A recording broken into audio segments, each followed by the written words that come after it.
So thank you for being here this morning.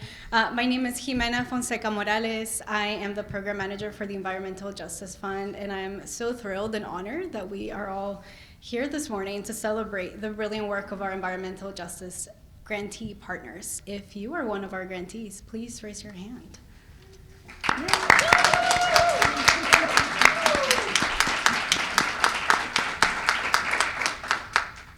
Today, we also celebrate the release of our 5-year impact report. And during those first 5 years, the EJ Fund awarded over $2.6 million to 43 community groups and organizations. Yes, also clap for that. And we celebrate this accomplishment in this trusted community space that is El Centro de la Raza. And this is actually where the idea for this program was born almost a decade ago, so it's really coming full circle. And with that, I am excited to introduce Marcos Martinez, the Director of Health and Human Services at El Centro de la Raza, to really ground us in this space and speak to the work that this organization is doing to advance environmental justice.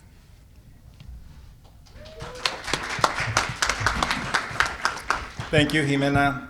Good morning and welcome to El Centro de la Raza, which we translate as the Center for People of All Races. I am Marcos Martinez, and it's my pleasure to welcome you. And I want to thank Mayor Bruce Harrell for being here with us to help us celebrate the Environmental Justice Fund, and also to thank the mayor. I also want to thank the mayor for his leadership in updating our city's climate action plan. Thank you, Mayor Harrell. So El Centro de la Raza came into existence 52 years ago when a group of community educators and activists peacefully occupied a school building, our historic building across the plaza here, that was no longer in use. And this group won the right to use that space for community-based education and services. Today, El Centro offers some 43 programs and services to diverse communities that range from the youngest babies and children to families and youth, those seeking to avoid homelessness, veterans and workers to our senior population. In 2016, we started on the path of offering affordable housing development. And we are in the Plaza Roberto Maestas with our affordable housing right here on this campus. And those developments continue today. We just very recently inaugurated the Four Amigos affordable housing development in Columbia City. El Centro de la Raza is founded on 12 principles that were developed back in the 1970s. I'd like to share with you principle number 9, which says, to struggle for a clean, safe, and nuclear waste-free environment for our people and future generations, to work for a rational use of natural resources in the interests of the preservation of Mother Earth and the peaceful development of humankind, unquote. That was adopted in 1976.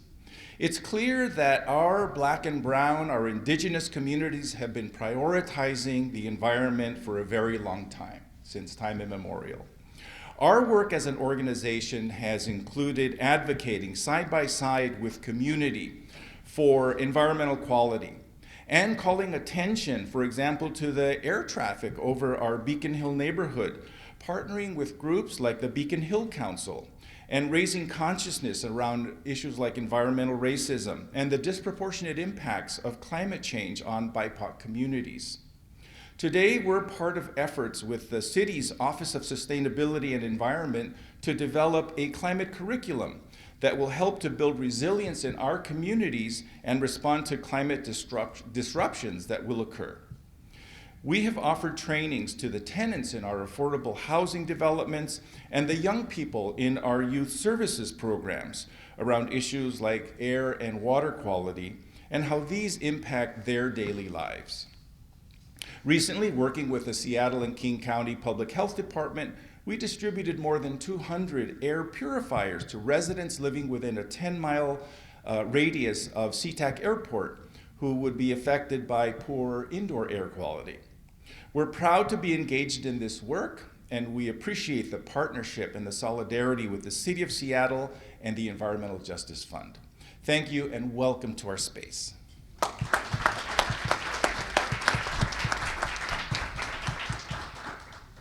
Thank you, Marcos.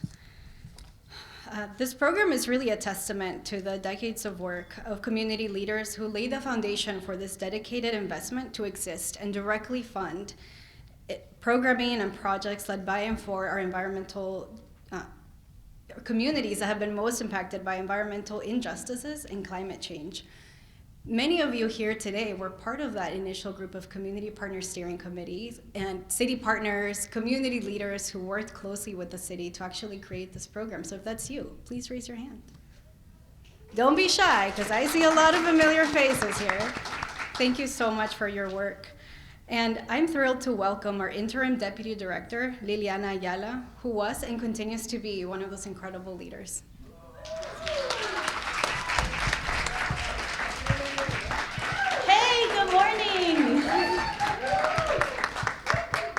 Yes. Quick reminder to speak slowly. Oh, I'm sorry. Thank you.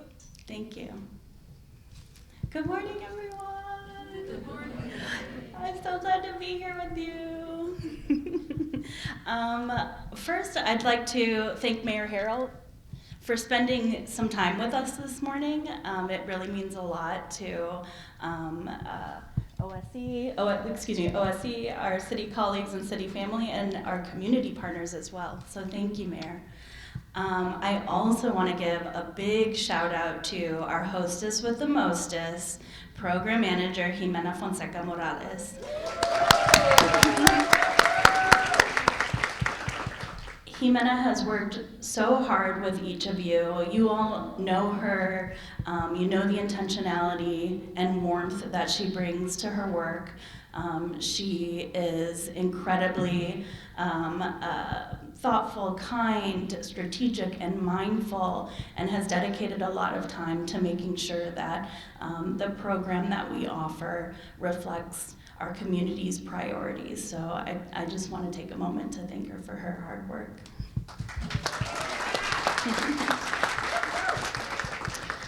I also want to thank all of you for showing up and being a part of this journey. I can't believe 10 years ago, many of us were dreaming about a grant program that would invest directly into communities most impacted by environmental degradation and climate change. At that time, we hadn't seen direct investments that supported our community leadership to enact the solutions that we know works best for us. And so now, many years later, the room and the faces and the people who are a part of that story have multiplied and will continue to multiply. So I'm just in deep gratitude to all of you. Obviously, I'm feeling very emotional, weepy. So as I'm spent some time reflecting on the impact and journey of the Environmental Justice Fund, as you can tell, I'm filled with immense gratitude and pride. What began as a collaboration with the City of Seattle and philanthropic partners and community leaders to uplift and prioritize diversity, equity, and belonging within environmental work has blossomed into a long-lasting partnership, one rooted in collaboration, trust, and deep community connection. 10 years ago, I served on the city's Equity and Environment Initiatives Community Partner Steering Committee, a group of dedicated leaders and advocates, community organizers, and change makers working to advance environmental justice in Seattle and beyond. The steering committee, with the support of excellent staff at the Office of Sustainability and Environment, Seattle Public Utilities, many other departments, Department of Neighborhoods, supported our community leaders to come together and develop what would become the foundational framework for the Environmental Justice Fund, which exists within Seattle's Equity and Environment agenda. Back then, I could have never imagined how this work would take shape or the role that I would play now to contribute to its success. What I did know was how important this work is to closing gaps in access to funding, partnership, and closing gaps for our community to directly influence policy and policy outcomes. So this work has come full circle with the groundwork built by all of you, leading to direct investments and real lasting impact. Today, we're very excited to release the Equity and the Environmental Justice First Impact Report. And in this report, you will see stories from many of you and your colleagues, data and reflections that capture the heart of the Environmental Justice Fund's impact. You'll read direct testimonials from our partners who have expanded their reach, started new organizations, grassroots leaders who have been empowered to drive change and collaborate with city partners who have taken community-led solutions and built on them and grown them. You'll also come away with an understanding of the unique and intentional grant-making process that we have built together with you all. This report and this gathering today is really meant to celebrate the resilience, impact, and leadership of communities that we serve, because at the core of our work is a belief that centering community and building trust, growing leadership, and strengthening collaboration yields the most sustainable and equitable solutions to the climate and environmental challenges that we face today. Given the profound impacts of climate change, it's imperative that the scale of solutions match the magnitude of the challenge. Many of you are familiar with the data. Recent studies show that, actually a 2022 study specifically showed that of the $109 billion that are invested in nonprofit organizations, only 9% of that goes towards environmental solutions. And you all are leaders in our nonprofit community, so you know how much of that 9% actually goes to support Black and Brown community-led organizations and climate and environmental justice work. So, our commitment to this program and to supporting community-led environmental and climate work continues to remain strong. The commitment that each of you have made to the health and well-being of Seattle's communities remains strong, and I know gets stronger every day. And it gives me hope for the future. So with that, I leave you with my immense gratitude and appreciation, and that's that. Thank you.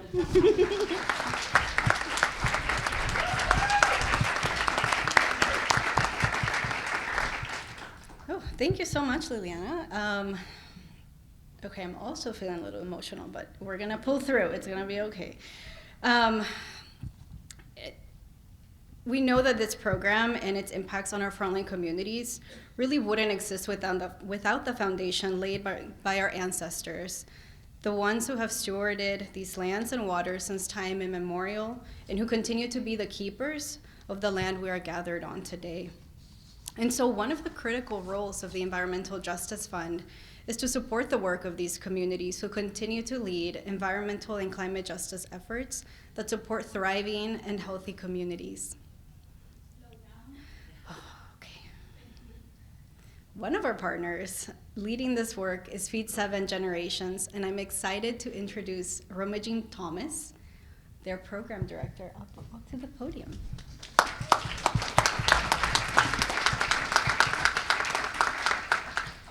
Good morning, everybody, and I'm going to work really hard to talk slow.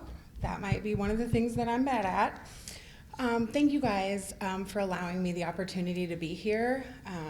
Halt Slahay, good day. My name is Romagine Thomas. I'm a Muckleshoot tribal member.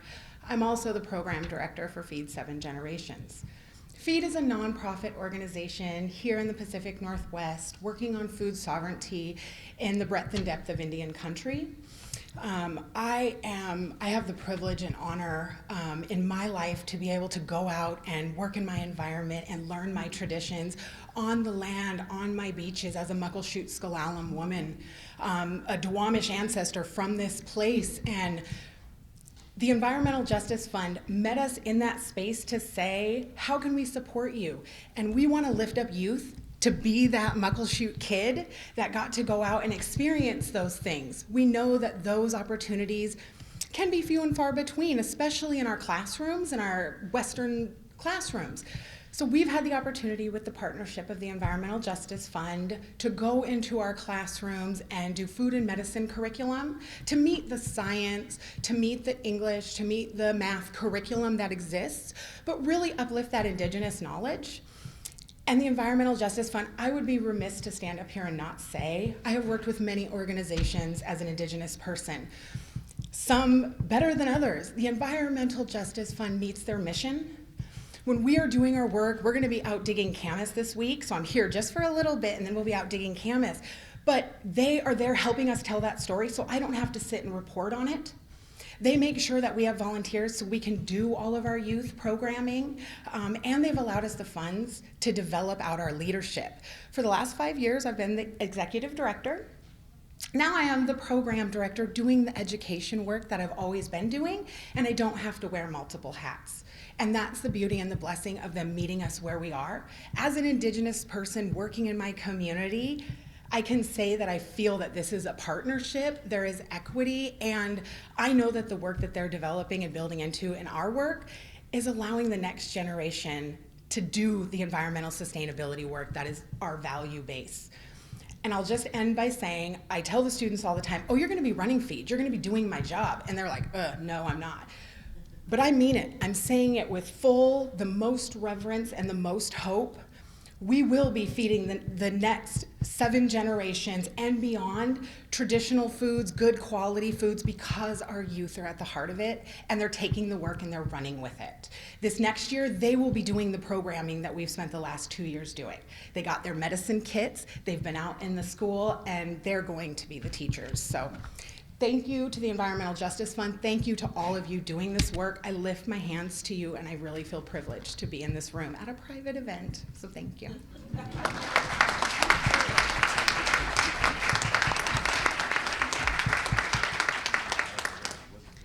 Thank you, Roma Jean. We know the Environmental Justice Fund really takes an approach to value our partnerships. We see our grantees not just as our grantees. This isn't a transactional relationship. This is truly a partnership. And I thank you for sharing your experience with us this morning. But the EJ Fund doesn't just invest in community-led work. A key role of the EJ Fund is also to help build and strengthen the leadership of individuals from frontline communities. We want to be able to increase representation in that work. And so this focus is critical because despite increasing racial diversity in the US, data shows that people of color remain significantly underrepresented in environmental organizations and agencies, stuck below a persistent green ceiling that we're all familiar with, that's 12 to 16%. And it's been that way for decades. So we really believe that those closest to the challenges are the closest to the solutions, and they deserve the resources to support and lead. And you're about to hear from one of those leaders, Cesar Garcia, who was also one of the Community Partners Steering Committee members. He has been doing this work for a long time, and whose work is making a real impact in community-driven environmental justice. Please welcome Cesar, co-director of Lake City Collective.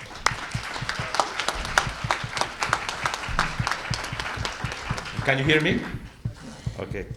The interpreter is going to be very happy because I'm a slow speaker.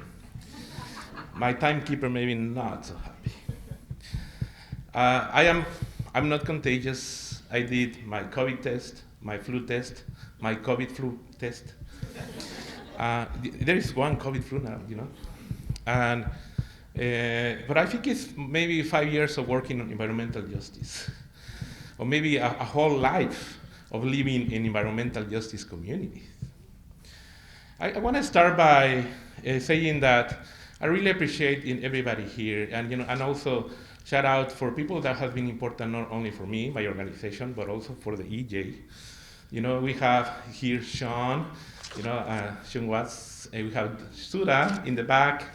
We have there's a lot of people that has been part of this, really. That maybe you will not hear from them, but they have been so important in this work. Another thing that I wanted to say is that when I was invited to be part of this many years ago, I did not know what environmental justice was, and I still don't know what it is today. And the first year, I remember that I did not understand anything of what people were saying. And then the second year, I just kind of started getting a hold of, the concept and the ideas. And then it was, I think it was a guest that we had that year, Mayora Carter, you guys remember. She wrote Greening the Ghetto. And she came all the way from New York. And she came, and I remember hearing her words and then reading about her work. I'm like, wow, I didn't know there was people who can actually improve their own communities, And then, and I gotta say that sometimes Latinos, I need to. There is good in everybody, right? But sometimes Latinos, we don't dwell into the conversation. We go, roll up our sleeves, and get to work. And I think a clear example here is all the Latinos that you see here from the city of Seattle. Actually, I would like to give them a round of applause for all the work that they do. All the good work that they do here.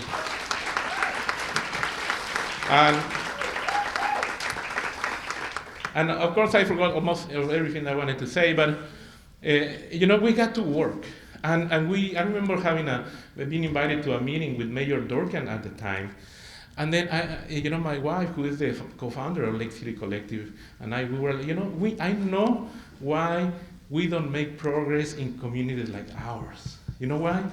Because I see that the people who are trying to do the work is people who do not live in these communities. They go to home, the job is to serve them, but then at the end of the day, they get to go home.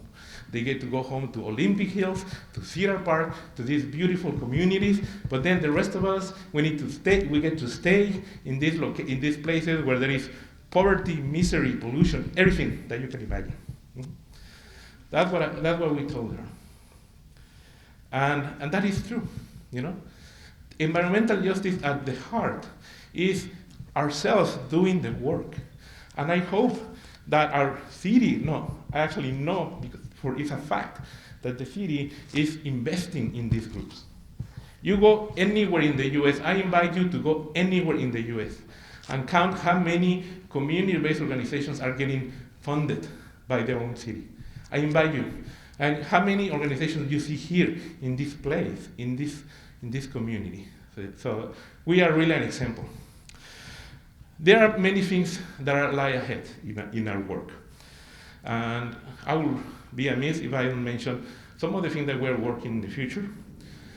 We think that communities where our kids, black and brown kids, they should have access to a clean creek, a clean river, So that's the case that we are doing in our community.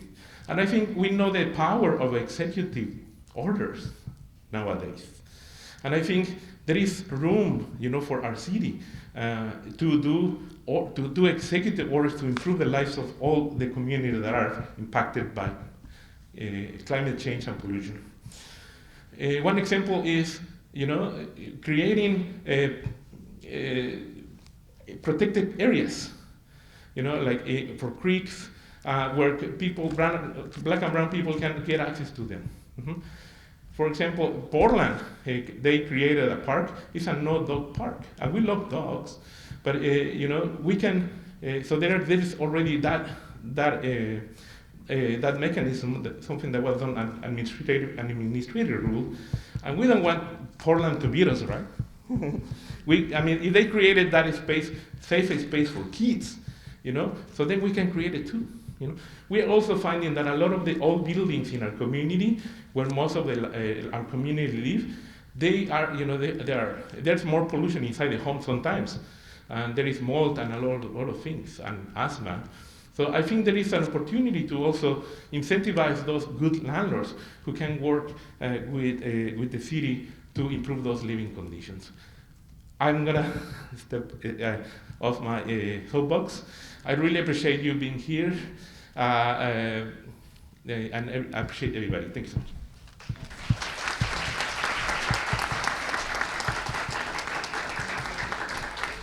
Thank you, Cesar. I think there's some good ideation happening behind me over here. Well, I am now honored to introduce our mayor, Bruce Harrell. Mayor Harrell has been a champion of this work from the very beginning. I'm gonna look at the archives here, and the facts are that in 2016, he signed the resolution adopting the community goals and strategies of the Equity and Environment Agenda, which laid the foundation to embed race and social justice in the city's environmental efforts. And one of the key strategies in that agenda was the creation of this very program, the Environmental Justice Fund. And from the start, Mayor Harrell recognized the importance of centering community-led environmental solutions, and he backed that vision with his vote. Thank you, Mayor, for doing that at the time. He later reaffirmed this commitment as president of the City Council by passing the resolution to establish Seattle's Green New Deal for Seattle in 2019. Also, thank you for that. Since taking office as mayor, he has continued to prioritize investments that support those most impacted by the climate crisis. Please join me in giving a warm welcome to our mayor, Bruce Harrell. Thank you, Amanda. Thank you very much. You know, the last two speakers, Roma Jean and Cesar, they gave some very, very powerful words. But I know for a fact they weren't slow. They didn't follow the instructions.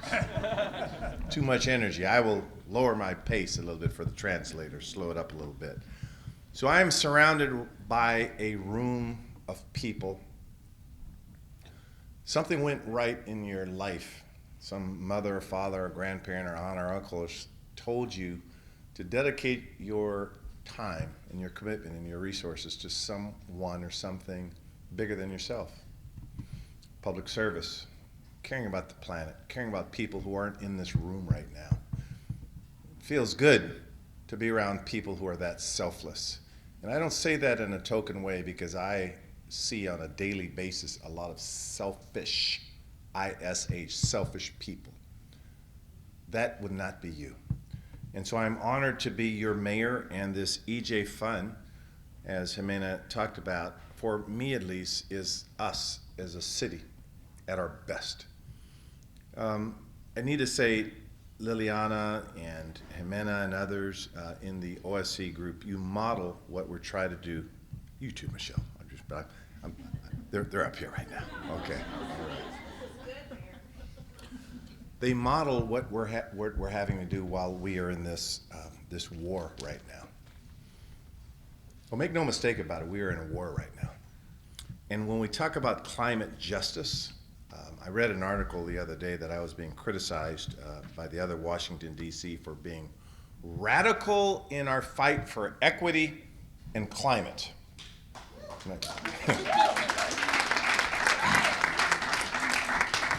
And I was sitting with my wife at the time, and I read that, and I said, well, these are sort of good things, aren't they? I mean, are these since when did these become bad things? And they became bad things at the same time people are trying to rewrite history and unwrite us from the history books. And right now, there's probably no less than 10 languages that are spoken in this room. No less.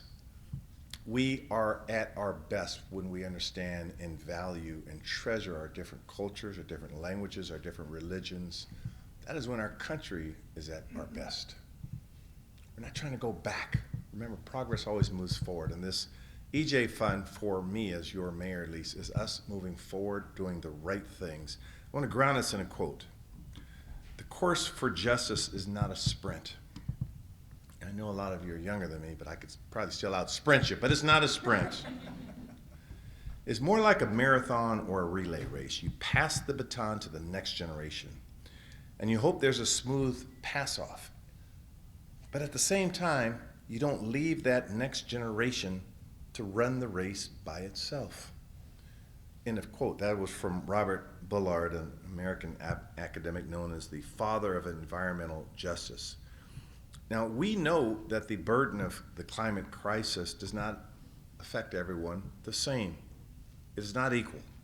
The research would show that in our state of Washington, 46% of all toxic sites are mostly populated by people of color, and 56% of those sites are lower income residents. We know that lower income and BIPOC neighborhoods in Seattle have a higher rate of ultrafine pollutants in the air, leading to health problems like asthma, heart, and respiratory disease. 26.5% of households in Southeast Seattle experience food insecurity, and you heard some words about the food insecurity issues, and Roma Jean, thank you for your leadership in this space. That's the highest rate in the city in Southeast Seattle. So it's not optional that we do this work. We have to do this work. It's as simple as that. And you know, I talk to mayors throughout the country. I have the privilege, one of the, I guess, the perks of the job, or at least the opportunities I've been able. I started going fast again. Sorry. Let me slow my roll, as my kids would say. I've had the opportunity to build friendships with almost every mayor of every major city, and I brag about you. Braggadocio. My mother always said, you don't brag. I shouldn't say brag. I boast about you. No, I describe you like this, that in Seattle I have the greatest community-based organizations. Make no mistake about it, they can be critical, but always for the right reasons. They will hold you accountable as they should, but most importantly, I think as Cesar said, they will put in the work. These are investments, these are not costs. So I close by saying, thank you for putting in the work. This is some of the best work we could do. You're not only fighting for clean air, clean water, food insecurity, you're fighting for the next generation. And when we're all dust, when we're all gone, that will be our legacy. So in this war, we are in this together.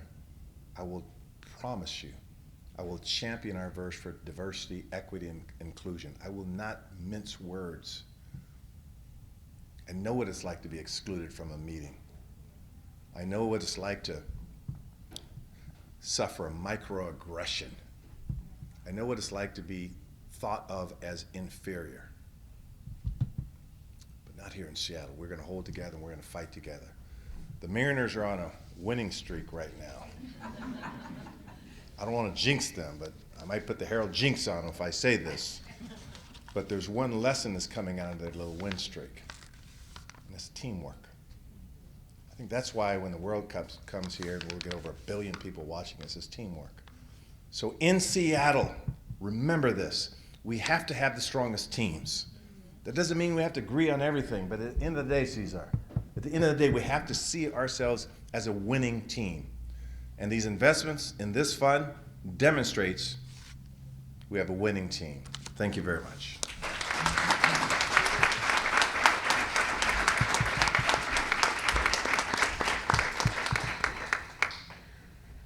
More emotions. Thank you so much, Mayor Harrell, for your beautiful words. I think you really embodied the spirit of this work. We build on so many generations before us. We're creating the legacy for the ancestors that will come after us. And I'm just really grateful. And with that, I say, I have to slow down, but where are my notes? Okay, well, thank you so much for being here. We have some refreshments for you. Before I end the formal part of our program, I just... Did I take your notes? Oh, you did. Thank you so much. Okay. Hey, we're on the same team, though. We Don't are. worry about Thank you. Okay, now I know what I'm I saying. think I went up with that much paper. Surprise! You got a glimpse into my brain here. Okay. I know what I forgot. I forgot to say that we are now going to give a round of applause to everyone that spoke today and just shared a little bit about the work, the fight that they have been contributing to. So one more round of applause.